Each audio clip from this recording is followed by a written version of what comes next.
Is there any tricks that people use in order to get placements?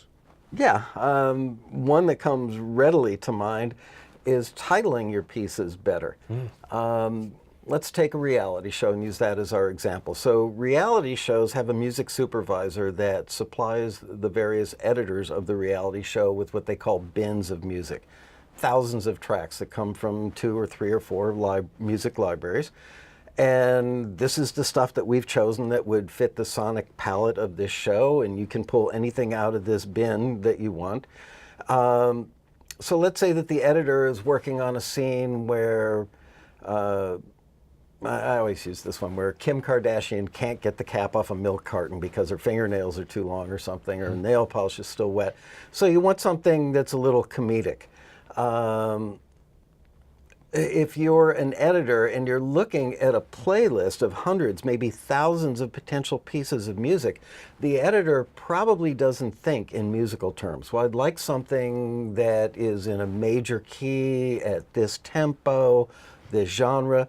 They think in terms of emotion. So they want something that's goofy or comedic or slapstick. So if you simply title your music to fit the description of what the listener is going to hear, and it acts kind of as a keyword or a trigger for the editor. So in this case, let's say you had a piece of music that was called Silly Sally. And if you're the editor and you're going down that list, as soon as you see the word silly, you're going to key in on that, and you're going to hit play, and you're going to audition it against picture, and if it works, boom, you're in. So I believe that you can dramatically increase the number of placements you're going to get by merely thinking intelligently about how you're going to title your stuff, whether it's songs or instrumentals, and thinking in terms of put yourself in the shoes of the end user. How about tags?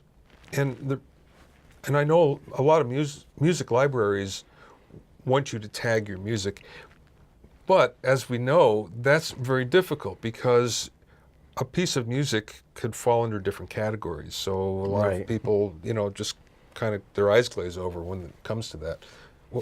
How important is that? I think tags are really important if they're done well. I'm glad you brought that up because I think most musicians can't look very objectively at their stuff. Again, if they could put themselves, him or herself, in the seat, in the shoes of the editor and say, okay, how should I tag this? Silly, slapstick, comedic.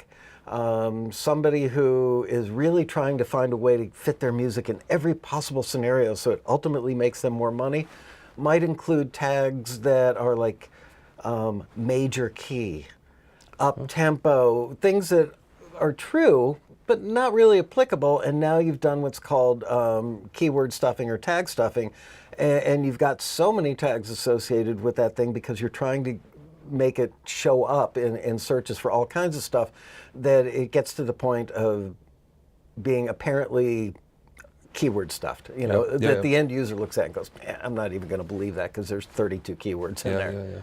Is there a particular number that's the magic number? Various people have given me what they think is the magic number. If I had to kind of distill that down, I would say 5 to 10. And if you've gone over 10, you're probably stuffing. And if you're at 30, you're definitely overstuffing it.